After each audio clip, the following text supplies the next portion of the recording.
Welcome to Within the Frame, where we delve into the most recent issues across the globe. I'm Kim Mo-gen.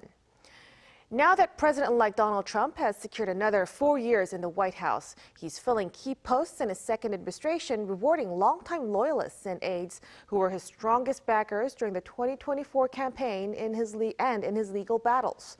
With Republicans taking control of the Senate, many of Trump's cabinet nominees are likely to face an easy path to confirmation, even some who may be controversial. The U.S. president-elect is aiming to announce all of his cabinet-level picks by Thanksgiving. America's allies and partners have been keenly watching the formation of Trump's security and foreign policy team for clues as to how Trump would handle relations with U.S. allies and tackle regional and global security challenges. So which of Trump's posts is South Korea keeping a close eye on? And what does his appointment lineup signal for America's future? For this, we're joined in the studio by Min Jung-hoon, professor at the Korea National Diplomatic Academy. Welcome, Professor. My pleasure. And we're also joined by our go-to Voice of America correspondent, Jessica Stone from Washington, D.C. Great to see you, Jessica. Good to be with you. So let's first start with Professor Min. As president-elect prepares for his re-entry to the White House, he's ramping up cabinet appointments. Let me ask first, what stands out most about his latest nominee picks? Well, I think that Donald Trump's cabinet appointments this time stand out two things: loyalty and speed. First, Trump has almost finished his cabinet appointments and even his second term is still 2 months away. So fast. And it is reported that Trump appointed the people who are not selected as his running mate, like a vice presidential candidate during the presidential campaign this year. And the cabinet appointments include 5 people who are considered as a running mate. For example, the House Representative Ellis Stephanie was nominated as ambassador to the United Nations. And the Florida Senator Marco Rubio, who was the final contender for the vice presidential nomination against J.D. Vance, were selected as the Secretary of State. And the North Dakota Governor Doug Burgum, who supported Trump in the early primary, he was nominated as Secretary of the Interior. And it is known that these people were chosen by Trump because they have already proven their loyalty, which is the most important criterion to the cabinet appointment this time.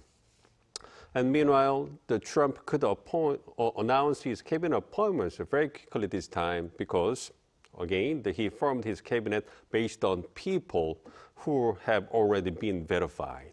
Right? And it is known that these cabinet appointments are based on Trump's own assessment that the biggest mistake he made in his first term was hiring people who are not loyal to him, right? So, and as you may remember, during his first term 8 years ago, there was a chaotic transition of power and delays in the appointments of high-ranking officials. But this time, based on the sour experience 8 years ago, Trump tried to make the quick appointment. However, in terms of the quick appointments, there is also a concern that Trump is making impromptu and appointments without any screening, investigation, or Senate consultation. So we can see some controversies around his cabinet appointees nowadays. Right.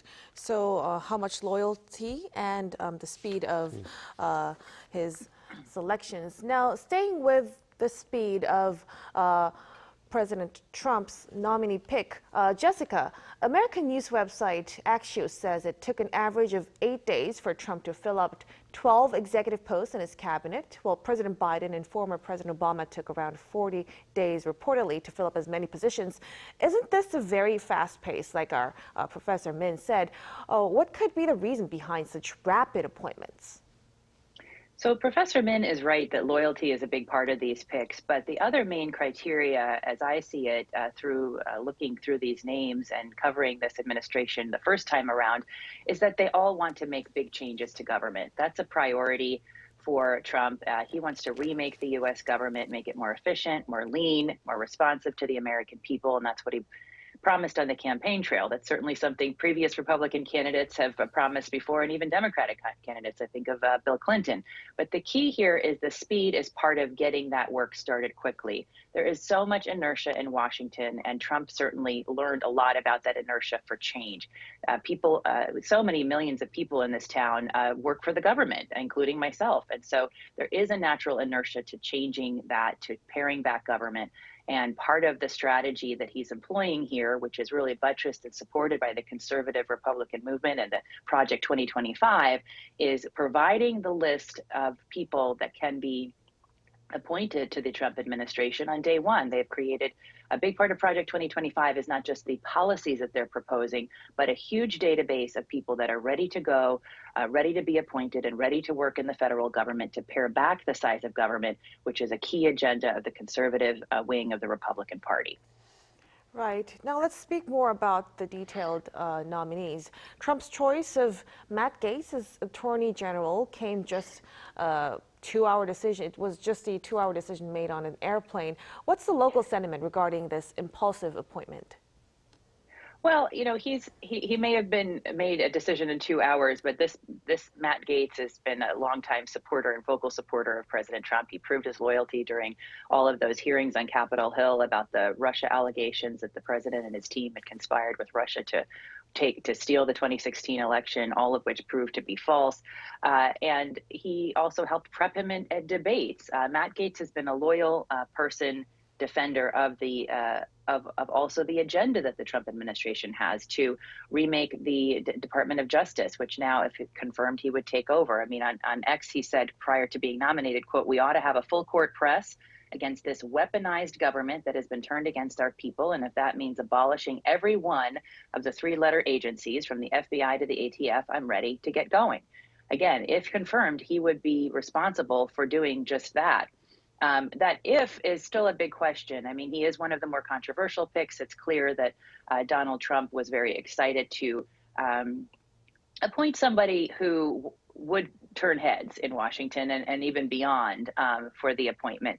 And he's certainly turning heads on Capitol Hill. There are senators who will vote on him who say that they won't know which way they'll vote. But there are Republican senators who've already come out, especially the center right or the center Republicans like Lisa Murkowski of Alaska or Senator Susan Collins of Maine, who've said, look, you know, this guy is not a serious candidate. He is already facing a House Ethics Committee investigation, which may or may not continue after the confirmation process, meaning that he left Congress, so there's not going to be a decision, but there could be a report, and that could shape the confirmation process for Matt Gaetz. There's a lot of things swirling around him, and that's going to go to whether or not he's confirmed. It'll be part of the discussion for sure.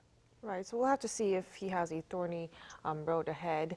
Now, Professor Min, among the most talked about candidates is, of course, Tesla CEO Elon Musk. What will Musk's proposed Department of Government Efficiency entail, and what role might he play in the administration? Yeah, basically, Elon Musk could take the various roles under the second Trump government, but Trump argued during the presidential campaign that he would go through a large-scale reduction in the federal government, including laying off the government officials if he takes office.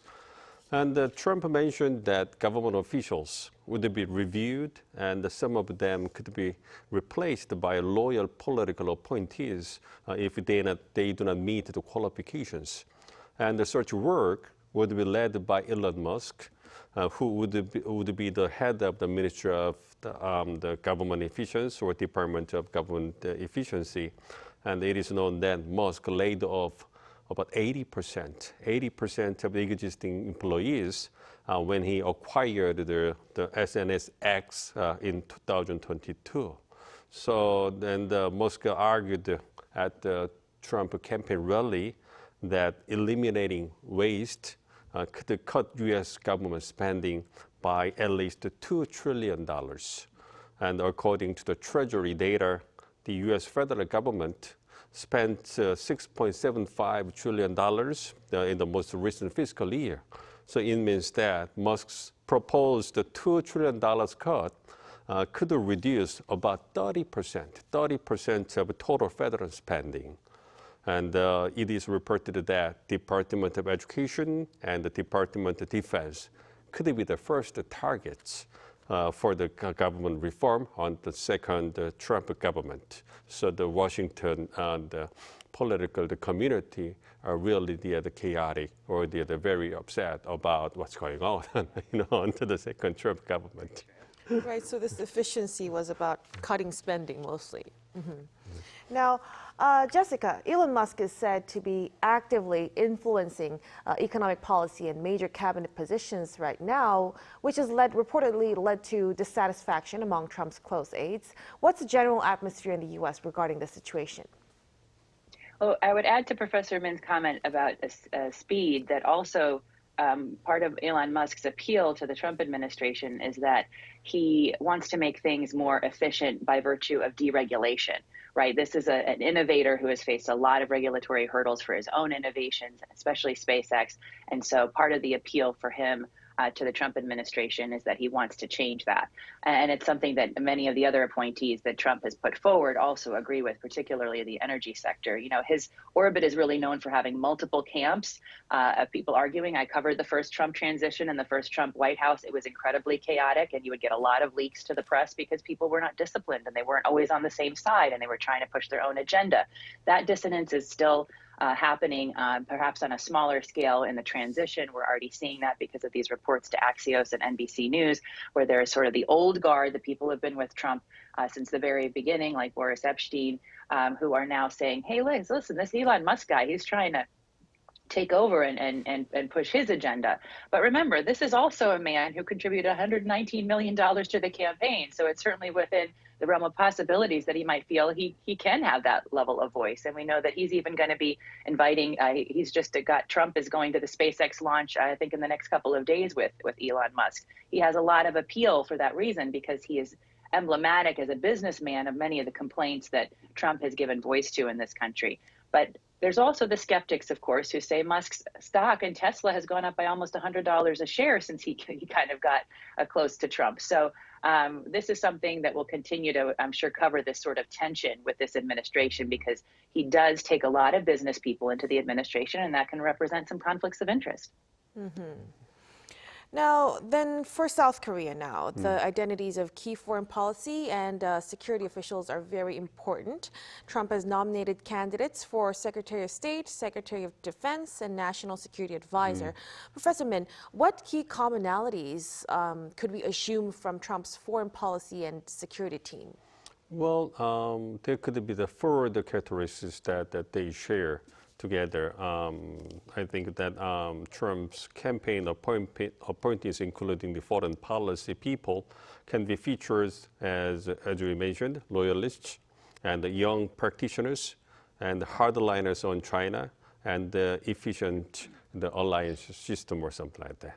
So we already talked about first the feature, loyalist, just a skip about it. And the second feature is that the relatively young people in the 40s and 50s have been appointed. So it's a very interesting point to make. And the third feature is that they have a good understanding. The foreign policy people have a good understanding of America First foreign policy, and they take a hard line, the policy stance against the forces that threaten or are hostile to the United States. So they are very tough on China, and they also believe that they will definitely win a war against China if necessary. So the containing and pressuring China will be the core policy of the second Trump government. And they also want to operate the U.S. alliance system more efficiently. So it seems likely that they will push U.S. allies to increase their defense spending and the burden sharing. Not that good news for South Korea. Now, as for Secretary of Defense, Trump has nominated Pete Hegseth, a Fox News host, and many have been surprised at the announcement. Jessica, could you explain for us who is this figure and what's the background behind this appointment? So Pete Hegseth is a military veteran. He served in both Iraq and Afghanistan and served with distinction. But he's also someone who has really taken strong positions in the media. And that's really where his latest iteration has been, both in writing, because he wrote a book called The War on Warriors, and on his television appearances, you see him there, against a culture inside the Pentagon that prioritizes diversity, equity, and inclusion in hiring, and not meritocracy alone. So there's this conflict between some of these culturally driven hiring practices that certain people in the United States, especially in the MAGA movement, oppose. They say, you know, that you should be chosen on merit alone, and we shouldn't be looking at race, gender, sexual orientation, et cetera, in the hiring practice. He wrote this Woke Warriors book and really gave voice to a lot of those sentiments, and said that that's really creating a problem with recruitment in the Pentagon. Critics say, though, that he hasn't really got much management experience. He has no evidence of having, you know, sort of the ability to manage this enormous bureaucracy of more than 1 million people. And the press outlet Roll Call did ask senators for their thoughts on him. One of the things we found out in that reporting was that a lot of people on Capitol Hill don't even know who he is. If you're not a loyal Fox News viewer, you may not know who he is. And so he's going to have to spend some time on Capitol Hill getting to know people and sharing with them a little bit more why he's qualified.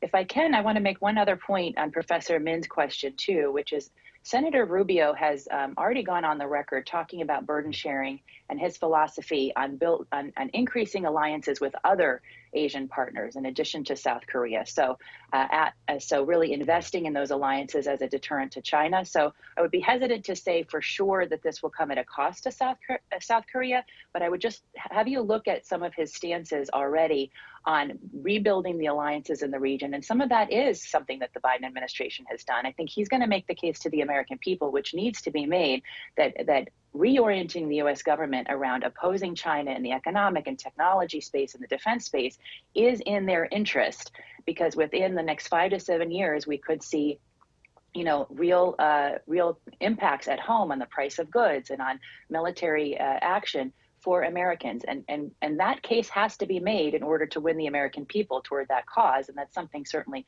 national security people in Washington see, but the American people need to see it too. And that's something that I think he has already begun to make, even though he's not confirmed yet. Right, of course. Thank you for pointing that out, Jessica. Now, Trump has nominated Senator Marco Rubio for Secretary of State and Representative Mike Waltz for National Security Advisor, and they're both known as hawks on China, like you've mentioned. How do you foresee the future of U.S. foreign and security policy evolving? Well, basically, I think the second Trump government is expected to be very aggressive on checking the rise of China upon taking the office. And I think it will focus on the selective decoupling in high-tech industries and reducing U.S. trade deficits with China. And based on the claim that U.S. will regain economic independence from China by Trump and re-emerge as a manufacturing powerhouse, it is expected that the Trump second government will pursue a 4-year national reshoring plan and attempt strategic decoupling with China centered on steel, electronics, pharmaceuticals, and advanced technologies. And tariff plans such as the universal baseline tariffs and the Trump Reciprocal Trade Act will be used as a main means to reduce U.S. trade deficit with China. And this, along with the measures such as China's withdrawal of most favored nation treatment and the ban on the U.S. companies' investment in China and China's purchase of U.S. assets will likely result in strong opposition and resistance from China. And so the conflict between U.S. and China across the trade sector, economic sector, is likely to lead a second U.S.-China trade war and have a major impact on the global economy. But meanwhile, regarding military and security matters, where U.S. maintains a relative advantage over China, the two countries will refrain from the direct military conflicts and will prepare for the long-term competition by continuously improving regional security cooperation, military innovation, and military technology development. Status quo will be managed. Mm-hmm. Now, while Trump's choices for Secretary of State and National Security Advisor represent a typical hardline stance now on North Korea, former Congressman John Ratcliffe, nominated as Director of National Intelligence, has advocated direct negotiations with North Korea. Considering the backgrounds of these advisors, how do you view Trump's approach toward North Korea moving forward? Where the experts are talking about the various scenarios that about how the Trump second government will deal with the North Korean matters. But basically, in my personal opinion, I think that the deadlock in North Korea-U.S. relations will be resolved through the summit diplomacy under the Trump government. Of course, it's not certain yet about what North Korea policy direction the Trump second government will show, but it seems likely that summit diplomacy will be revitalized. In November last year, 2023, North Korea announced through its ambassador to the United Nations, Kim Song, that if U.S. want to talk with North Korea, it should stop its joint military exercises with South Korea. Meanwhile, Trump emphasized his amicable relationship with Chairman Kim Jong-un during his re-election campaign. And as you may remember, Trump already accepted North Korea's request or demand to stop the joint military exercises as a precondition for meeting with the Chairman Kim under his first government. So it shows that there will be no further particular restrictions or hurdle on a summit meeting between North Korea and U.S. if Trump is reelected under the second Trump government. So, and the improvement of North Korea-U.S. relations and the easing of tensions on the Korean Peninsula through the revitalization of summit diplomacy could rekindle the Trump's will to challenge the Nobel Peace Prize. Right, so we'll be looking forward to more possible negotiations with North Korea. Jessica, now we still have more posts to be appointed. Among the yet-to-be-announced appointments, which officials who are related to the Korean Peninsula should we pay more attention to? I do think we need to watch out for people who are working on China policy. You know, we haven't seen any major announcements on that, and I'm watching that closely because, of course, that's a big part of what I do as a reporter is see who those names are. And I think we're going to see more people come back from the Trump administration who worked on the Trump policy. If you look just at and I strongly recommend you read Project 2025 because it does give you an idea who are the people who are shaping the policy. And some of those people were in the Trump White House. Peter Navarro, who was in charge of some of the decoupling that started under that administration. You know, we don't have any names yet, but I have certainly been meeting with people who I anticipate will have some kind of role, and they continue to take that stance of decoupling, of using focusing on using U.S. military might, but also economic tradecraft and economic pressure tools as part of diplomacy, leveraging regional allies, as I mentioned earlier, and increasing burden sharing. So no names yet, but and nothing that would probably mean anything to your audience, but people that have been part of this really huge shift in American thinking and government about the position on China. And that is totally in line with what Trump campaigned on and what he's talked about. And also, you know, to some extent to what Elon Musk has talked a little bit about. Obviously, he has huge interest in China with the Gigafactory and things. But if you want to dominate the next iteration of technology in AI and supercomputing, there have to be some fundamental changes in the trade relationship and the economic relationship. And Professor Min talked a little bit about that. And that's part of what I think we're seeing here is an agreement, actually, really, between the left and the right on this. We've seen them almost come full circle in terms of their thinking on this. All right. Thank you for clearing that up. I'm afraid we'll have to wrap up our discussion here. We're running out of time. Many thanks to Professor Min and, Sure. of course, our Jessica Stone for sharing your expertise. We appreciate it. Thank you. Great discussion. Thank you. Now, thank you again for joining us on Within the Frame. Be sure to tune in to explore the stories that matter. Until then, stay informed and engaged.